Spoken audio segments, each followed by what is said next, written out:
గత క్లాసులో మనం భారత రాష్ట్రపతి శాసన నిర్మాణ అధికారాల గురించి చర్చించాం. Today we have discussed about the other general powers and duties. గతంలో ఉన్నటువంటి కార్యనిర్వహణ అధికారాలు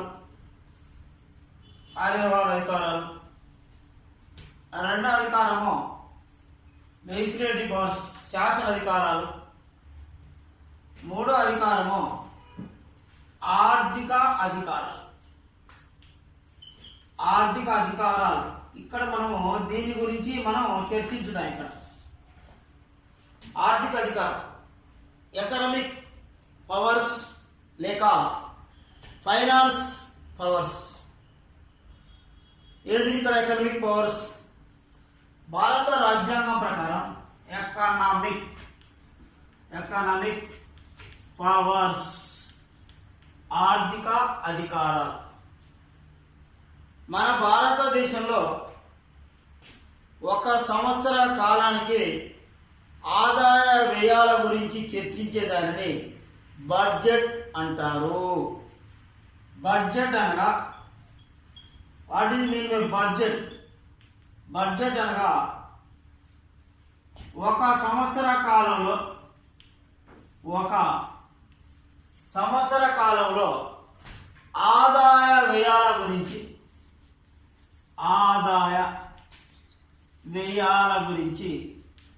తెలియజేసేదాన్ని బడ్జెట్ అంటాం. దీనిని మన దేశంలో ఏమంటామంటే ఆర్థిక సంవత్సరము లేక ఫైనాన్స్ ఇయర్ లేక ఎకనామిక్ ఇయర్గా పరిగణిస్తారు. అంటే మన దేశము ఒక సంవత్సర కాలానికి సరిపోయినటువంటి ఆదాయం అంటే రాబడి, ఖర్చుల గురించి తెలియజేసేదాన్ని మనం బడ్జెట్ అంటాము. అంటే ఒక మాట చెప్పాలంటే భారతదేశం యొక్క ఆర్థిక విధానాన్ని అధ్యయనం చేయటము అని అర్థము. ఈ బడ్జెట్ మన దేశంలో ఏప్రిల్ 1వ తేదీ నుండి మార్చి 31 తేదీల మధ్య మన భారతదేశంలో బడ్జెట్ ఇయర్ జరుగుతుంది. ఇక్కడ అంటే ఇది ఒక సంవత్సర కాలం. The year is 1 year. 1 year is economical year or finance year. Expenditure and income or revenue is called budget. The budget is the period of the April 1 to March 31st to the Indian economy budget or budget year. 5 సంవత్సరాల కాలానికి మన దేశంలో ఒక ద్రవ్య సంబంధమైన వ్యవహారాలను నిర్వహణ చేయడం కోసము ఆర్థిక సంఘాన్ని నియమించడం జరుగుతున్నది. Finance commission. ఆర్థిక సంఘం 5 సంవత్సరాల కాలానికి మన దేశంలో పనిచేయబడుతున్నది. 5 సంవత్సరాల కాలం మన దేశంలో పనిచేయబడితే ఈ ఆర్థిక సంఘం సంబంధించినటువంటి ఒక చైర్మన్ని, ఆర్థిక సంఘం చైర్మన్ని, ఇతర సభ్యులను, ఆర్థిక సంఘం సభ్యులను భారత రాజ్యాంగం ప్రకారము భారత రాష్ట్రపతి 5 సంవత్సరాల పదవీ కాలానికి ఇక్కడ చైర్మన్ని, సభ్యులను నియమించడం జరుగుతున్నది. అంతేకాకుండా మన దేశంలో ద్రవ్య సంబంధమైన బిల్లులని ప్రవేశపెట్టాలంటే ముందుగా భారత రాష్ట్రపతి అనుమతి అవసరము. ఇది అత్యంత ప్రధానమైనది, అత్యంత ముఖ్యమైనది. కానీ మన దేశంలో ఏ రకమైన బిల్లులని ఎవరి అనుమతి లేకుండా ప్రవేశపెట్టవచ్చు. కానీ ద్రవ్య సంబంధమైన బిల్లులను అనగా బడ్జెట్ బిల్లులను ప్రవేశపెట్టాలంటే ఇక్కడ ముందుగా భారత రాష్ట్రపతి అనుమతి పొందిన తర్వాతనే అట్టి బిల్లులను ప్రవేశపెట్టవచ్చును. మన దేశంలో ఇతర సంబంధమైన అంటే ద్రవ్యేతర సంబంధమైన బిల్లులను రాష్ట్రపతి అనుమతి అవసరం లేదు. కానీ తదుపరి అవసరం అనుమతి చెప్పాలి. కానీ ఈ యొక్క ద్రవ్య సంబంధమైన బిల్లులను ముందస్తుగా అనుమతి పొందిన బిల్లులను మాత్రమే ప్రజల సభ అయిన భారత పార్లమెంటులో ప్రవేశపెట్టవలసి ఉంటుంది. ఇది ఒక విశిష్టమైనటువంటి ఒక లక్షణము, విశిష్టమైనటువంటి రాష్ట్రపతికి ఆర్థిక సంబంధమైన అధికారాల్లో ఒకటి. ఆ తదుపరి 5 సంవత్సరాల పదవీ కాలానికి ఆర్థిక సంఘాన్ని finance commission every 5 years the recommended by prime minister of India the chairman and members is appointed by president of India.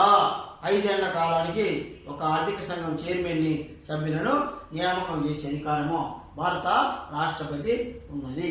అంతేకాకుండా మన దేశంలో పరిమితికి మించిన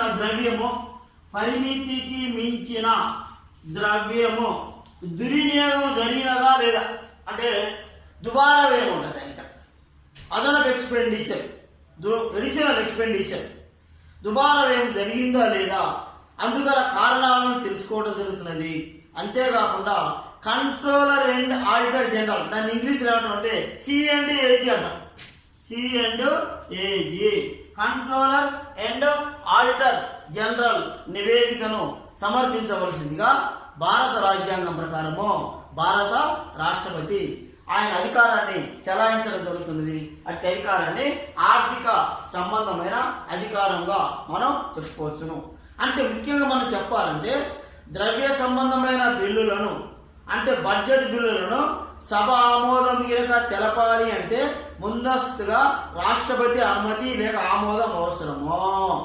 అంతేకాకుండా 5 సంవత్సరాల పదవీ కాలానికి రాజ్యాంగం ప్రకారము రాష్ట్రపతి ఏం చేస్తున్నారంటే ఒక చైర్మన్ ని ఇతర సభ్యులను నియామకం చేయడం జరుగుతున్నది.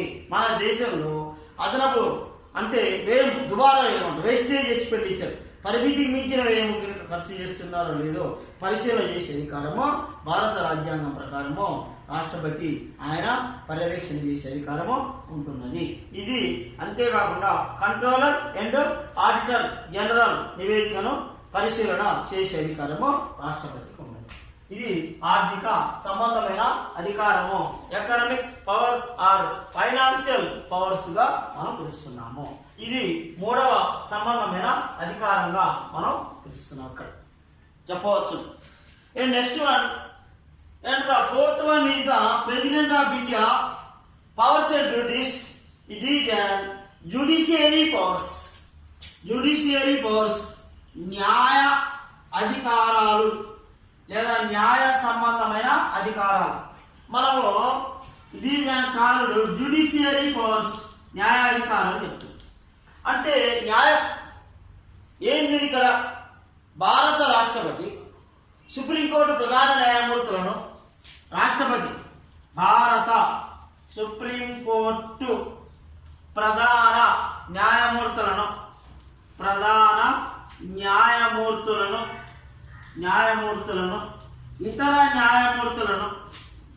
ఇతర న్యాయమూర్తులను రాజ్యాంగం ప్రకారం భారత రాష్ట్రపతి నియామకం చేస్తాడు.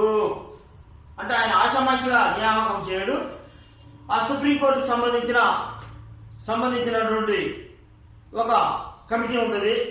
ఆ కమిటీ నిర్ణయించిన సభ్యులు వాళ్ళందరూ కూడా ఆమోదం తెలుపబడినటువంటి వాళ్ళ పేర్లని రాష్ట్రపతికి కనుక చేర్చినట్లయితే ఆ జాబితాను అనుసరించి అక్కడ ఆ కొలీజియం అని సుప్రీంకోర్టులో అత్యంత ప్రసిద్ధి పొందిన 9 మంది న్యాయమూర్తులచే ఏర్పాటు చేయబడిన ఒక ఎంపిక కమిటీ ఉంటుంది. ఆ ఎంపిక కమిటీని కొలీజియం గా పరిగణిస్తారు. Collegium is the highly knowledge persons. The judiciary in India, the most popular judiciarist is identified the President of India. It is the members of 9 members is a committee is called collegium. Those who are the appointment recommended by collegium committee. Sifaras the President of India appointed by Chief Justice and Justice. ఆ తరువాత ఇంకా రాష్ట్రపతికి ఉన్నటువంటి న్యాయ సంబంధమైన అధికారాలలో ఇంకా మరి ఆయనకి సుప్రీంకోర్టు విధించబడినటువంటి శిక్షలను భారత సుప్రీంకోర్టు సుప్రీంకోర్టు విధించినటువంటి శిక్షలను వాయిదా వేయడానికి the supreme court is the given the judgment, తీర్పులు లేదా శిక్షలు, పనిష్మెంట్ ఇచ్చిన శిక్షలను వాయిదా వేయడానికి రద్దు చేయడానికి తర్వాత మరుసటి ఆ తరువాత దీనిని ఆ సందర్భంలో స్టాగ్నేషన్ నిలుపుదల చేయడానికి ఆ తర్వాత పార్దాన్ క్షమాభిక్ష పెట్టడానికి భారత రాజ్యాంగం ప్రకారము భారత రాష్ట్రపతికి అధికారాలు ఉన్నవి. ఇటువంటి అధికారాలని న్యాయ సంబంధమైన అధికారాలన్న. అంటే మన దేశంలో క్షమాభిక్ష పెట్టేటువంటి దయాగుణము ఒక రాష్ట్రపతికి మాత్రమే ఉన్నది. పార్దాన్ అంటే ఆయన ఏం చేయాలన్నా పెద్ద పెద్ద కరుడు కట్టిన నేరస్తులకు, దేశ విఘాతాన్ని కలిగించినటువంటి వ్యక్తులు సుప్రీంకోర్టు ఒకవేళ మరణశిక్ష కానీ ఉరిశిక్ష కానీ విధించబడిన సందర్భాల్లో గెలుపున్నట్లయితే మనము రాష్ట్రపతికి అప్పీల్ చేసుకోవడానికి అవకాశం ఉంటుంది. అది ఆయన యొక్క ఇష్టానుసారంపై ఆధారపడుతున్నది. భారత రాజ్యాంగం ప్రకారము భారత రాష్ట్రపతి న్యాయ సంబంధమైన అధికారాలు చెలాయిస్తున్నారు. The final decision making the power of the judiciary president of India. At the Supreme Court, the judgment that decided postponed stagnation and lastly finally pardon the criminals pardon. It is only full power of the final decision making by Constitution of India is totally passing President of India. భారతదేశంలో లాస్ట్కి చివరికి క్షమాభిక్ష పెట్టి ముద్దాయిలకి క్షమాభిక్ష పెట్టి నిర్ణయాధికారము భారత రాష్ట్రపతికి ఉన్నది. అయితే ఆయన క్షమాభిక్ష పెట్టడమా, ఆయన రద్దు చేయడమా, వాయిదా వేయడమా, నిలుపుదల చేయడమా, ఒక రకమైన శిక్షను మరొక రకంగా మార్చడానికి ఆయనకు అధికారం ఉన్నది. కానీ అతని యొక్క ఇష్టాలపై ఆధారపడి ఉంటున్నది. కొన్ని సందర్భాల్లో ఎవరైనా ప్రధాన న్యాయమూర్తులు ఇచ్చిన తీర్పులు అంటే సుప్రీంకోర్టు ఇచ్చిన తీర్పులని మనం రాష్ట్రపతికి అప్పీల్ చేసుకుంటే ఆయన దానికి ఈ తదుపరి నిర్ణయము ఆయన విచక్షణపై అధికారం చెలాయిస్తున్నాడు. ఆ అధికారాన్ని న్యాయ సంబంధమైన అధికారాలుగా మనం పిలుస్తున్నాము. ఇది 4వ సంబంధమైన అధికారం, judiciary powers. It is the final decision making President of India. It is one power of the part of the President of India is a judiciary powers. ఆ తర్వాత 5వ అధికారం ఉన్నదండి. 5వ అధికారం ఏంటిది అనే అంశాన్ని చూసినట్లయితే సైనిక అధికారాలు, మిలిటరీ పవర్స్, సైనిక అధికారాలు ఇక్కడ భారత రాష్ట్రపతి. మిలిటరీ పవర్స్, మిలిటరీ అంటే సైన్యం, మిలిటరీ పవర్స్. ఇక్కడ మన దేశంలో త్రివిధ దళాలు కలవు. ఇక్కడ త్రివిధ దళాలు కలవు. ఆర్మ్స్ దళాలు ఉన్నాయి ఇక్కడ. ఏంటి ఇక్కడ? ఒకటి కార్బలము, తర్వాత రెండవది నౌకాదళము, ఆ తర్వాత వైమానిక దళం. These are the three forces in India. It is the military. అలా రకాలు ఉన్నాయి మిలిటరీలు. అంటే కార్బలం సైనికులు, ఇక్కడ నౌకాదళం, సి ఆర్మీ నౌకాదళం, ఆ తర్వాత ఎయిర్ ఫోర్స్ వైమానిక దళం. ఈ 3 దళాలకు భారత రాష్ట్రపతి సర్వ సైన్యాధ్యక్షుడుగా లేక సుప్రీం కమాండర్గా వ్యవహరించడం జరుగుతున్నది. ఆ 3 దళాల అధిపతి కాబట్టి భారత రాష్ట్రపతిని సుప్రీం కమాండర్, తెలుగులో సైనిక దళాల అధిపతిగా మనం పిలుస్తాం. ఈ యొక్క కాల్బలము లేదా పదాతి దళ అధికారులను నియమించే అధికారం ఉన్నది. నౌకాదళ అధిపతిని నియమించే అధికారం ఉన్నది. ఆ తర్వాత ఎయిర్ ఫోర్స్ వైమానిక దళ అధిపతిని నియమించే అధికారం ఉంది. వీళ్ళందరి మీద ఈ 3 దళాలకి ఆయనే సుప్రీం కమాండర్ లేక బాస్. మనం ఒక మాట చెప్పాలంటే సుప్రీం కమాండర్ సర్వ సైన్య అధ్యక్షుడు భారత రాష్ట్రపతి. రాజ్యాంగం ప్రకారము సైన్యంపై ఆయన తుది నిర్ణయాధికారాన్ని కలిగి ఉంటాడు. దేశంలోని వివిధ దళాలకు అంటే సైనిక దళాలకు సంబంధించిన అధిపతులను వాళ్ళని నియమించడమే కాకుండా వారికి కావాల్సిన సూచనలను సలహాలను రాజ్యాంగం ప్రకారము భారత రాష్ట్రపతి తన యొక్క అధికారాలను చెలాయించడం జరుగుతున్నది. It is one part of the powers is 5 is military powers. సైనిక అధికారాలు రాష్ట్రపతికి అధికారాలు ఉన్నాయి. ఆ తర్వాత ఇంకొక అధికారము దౌత్య సంబంధమైన అధికారాలు. ఇక్కడ దౌత్య అధికారాలు డిప్లొమసీ పవర్స్ అంటారు. డిప్లొమసీ దౌత్య అధికారాలు లేక డిప్లొమసీ అధికారాలుగా మనం చెప్తాం. ఇంకా మనం ఏమంటారంటే ఆయన పదవిలో ఉన్నంత కాలము రాజ్యాంగం ప్రకారము ఆయన రాష్ట్రపతి భారతదేశ ప్రతినిధిగా వ్యవహరించడం జరుగుతున్నది. అంతర్జాతీయ వ్యవహారాల్లో అంతర్జాతీయ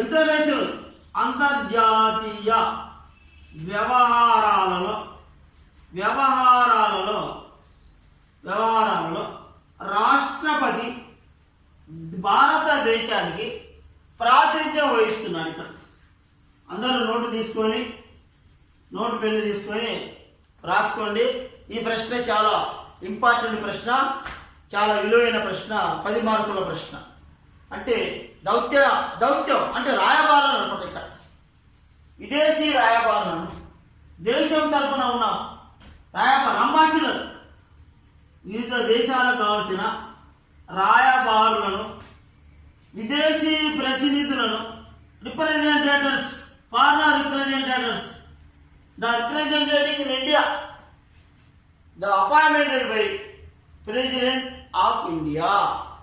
The President of India is the representative Indian President, Public President. International affairs,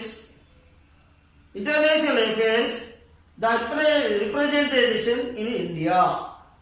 Other countries, dialogues అంటే ఇతర దేశాలతో సంభాషణలు, డైలాగ్స్ అంటారు. చర్చలు కానీ సంభాషణలు, చర్చలు, ఒడంబడికలు,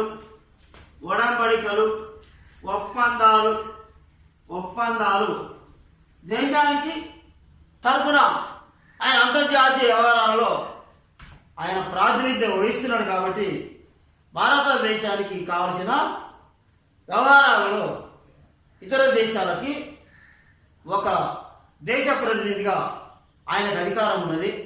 అటువంటి అధికారాన్ని డిప్లొమసీ లేక దౌత్య అధికారాలు అంటాము. President of India is the one power of diplomacy powers. The international affairs, president of India, Indian president is the representative of public, other countries, dialogues, contacts, foreigner tours, discussing with different types of the representative. అంటే అన్ని సంబంధించిన వ్యవహారాలలో భారతదేశం తరఫున ప్రాతినిధ్యం వహిస్తూ అంతర్జాతీయ వ్యవహారాల్లో భారతదేశానికి ప్రాధాన్యత వహిస్తాడు. అవసరమైతే తానే స్వయంగా ఇతర దేశాధ్యక్షులను లేదా రాజ్యాధినేతలను సంప్రదిస్తారు. తరచుగా దేశాధినేతలను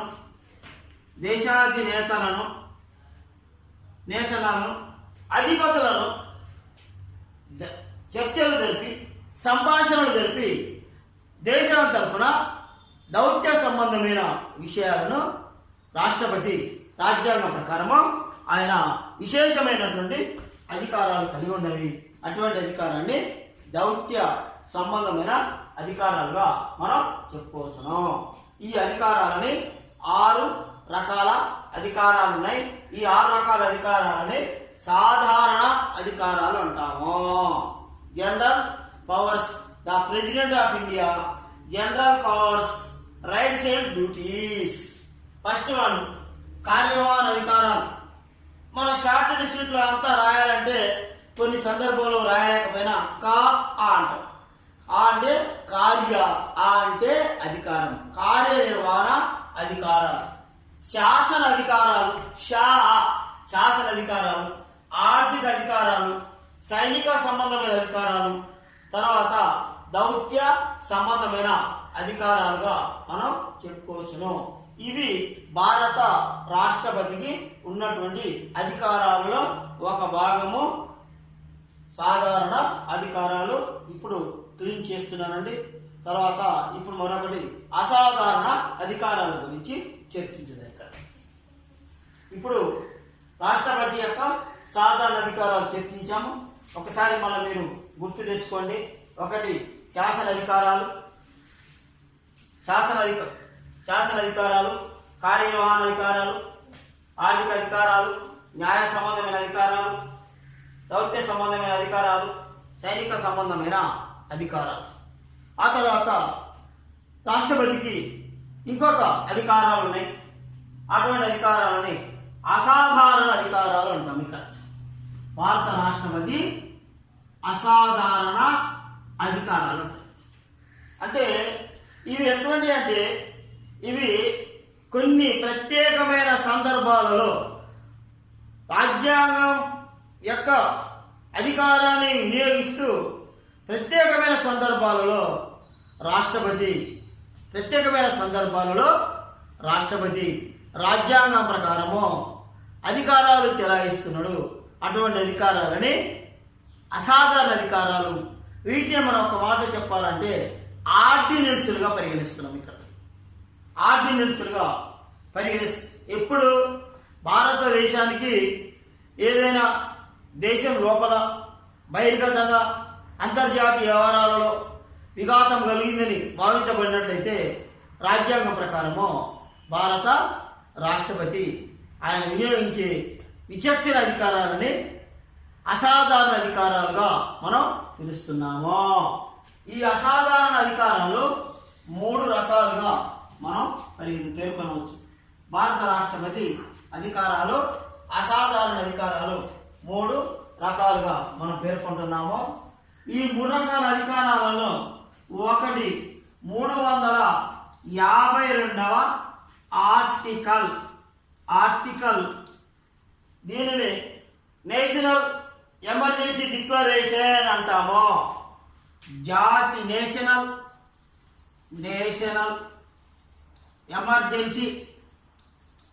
ఎమర్జెన్సీ డిక్లరేషన్ అంటాం. నేషనల్ ఎమర్జెన్సీ డిక్లరేషన్ తెలుగులో ఏమంటాం అంటే జాతీయ అత్యవసర పరిస్థితి ప్రకటన. తెలుగులోనైతే జాతీయ అత్యవసర పరిస్థితి ప్రకటన.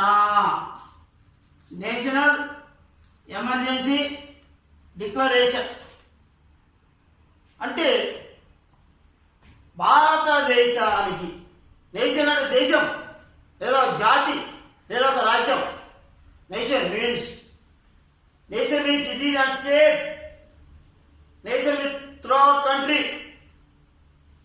జాతీయ అత్యవసర పరిస్థితి ప్రకటన. తర్వాత 352 అయిపోయినది. 356 ఆర్టికల్. ఏ మీన్స్ ఆర్టికల్? అధికరణం అంట లేదా నిబంధన అంట. నిబంధన కన్నా ఎక్కువగా పిలిచే పదము అధికరణంగా మనం పిలుస్తున్నాం. ఇక్కడ ఏ మీన్స్ ఆర్టికల్. దీనిని ఒకే ఒక్క మాట చెప్పాలంటే రాష్ట్రాలలో రాష్ట్రపతి పాలన.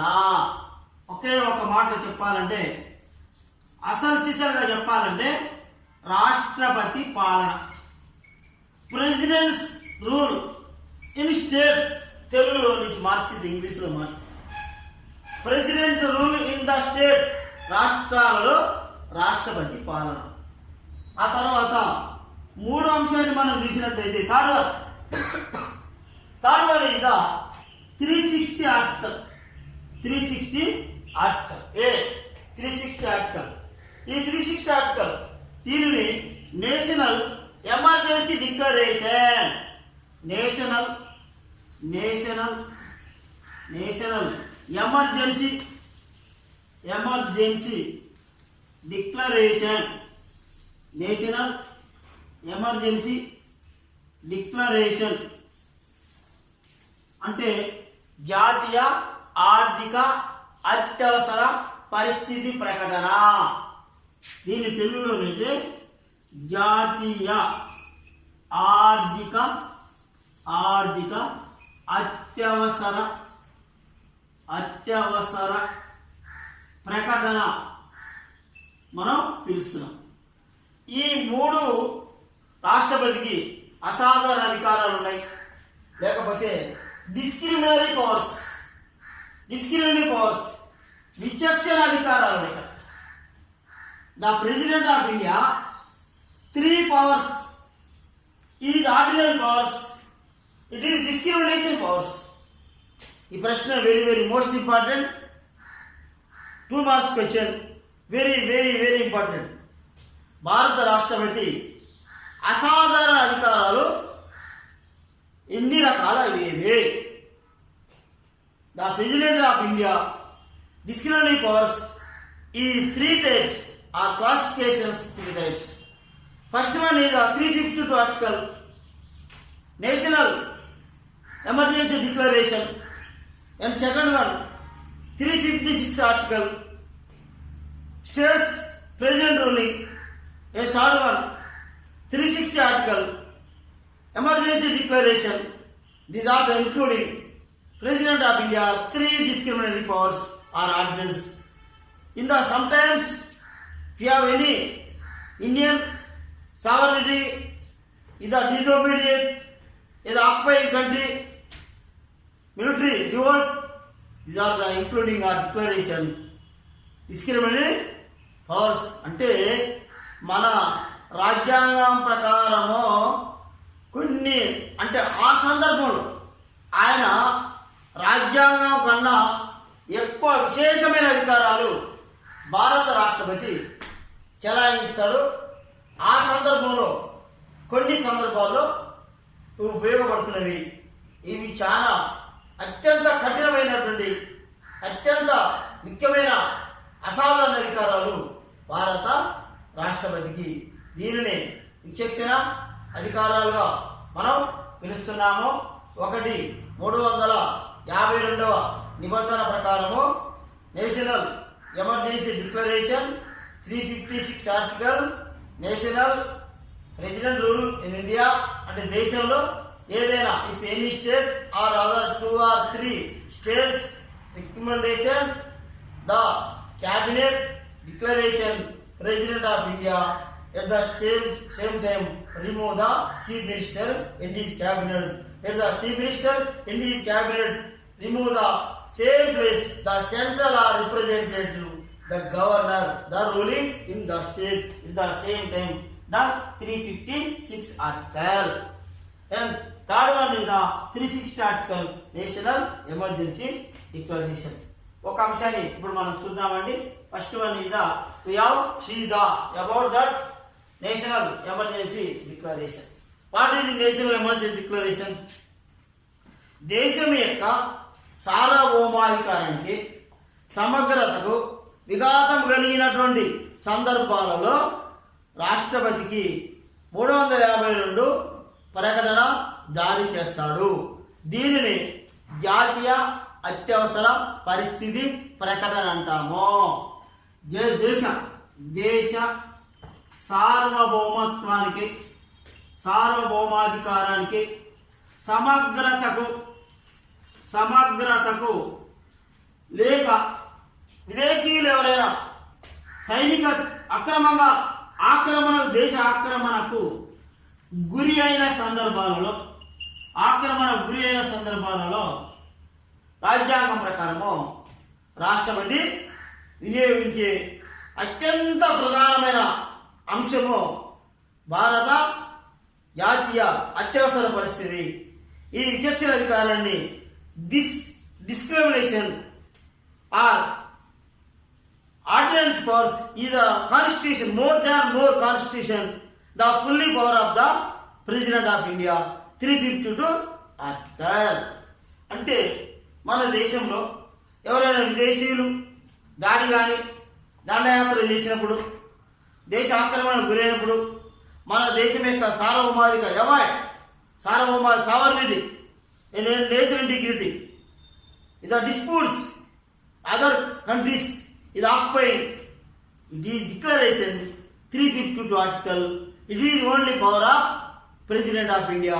It is an ordinance force. అంటే ఇది ఎట్లాంటిదంటే అత్యంత కఠినమైన రాజ్యాంగం కన్నా అత్యంత ప్రధానమైన ముఖ్య లక్షణంగా మనం చెప్పవచ్చును. ఈ సందర్భంలో రాష్ట్రపతి 352 ప్రకటన జారీ చేసినటువంటి తేదీ నుండి 2 నెలల లోపు పార్లమెంటు ఆమోదం తెలిపినట్లయితే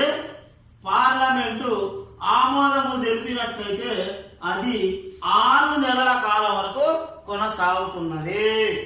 6 నెలలు, ఇంకా 6 నెలల నుండి ఆ పార్లమెంట్ ఆమోదం ద్వారా ఇట్లా లాంగ్ ద కంటిన్యూ 352 ఆర్టికల్ అంటే అత్యంత ప్రధానమైన. It is more Indian sovereignty and national integrity avoid the occupying others country is domination. The declaration 352 article President of India.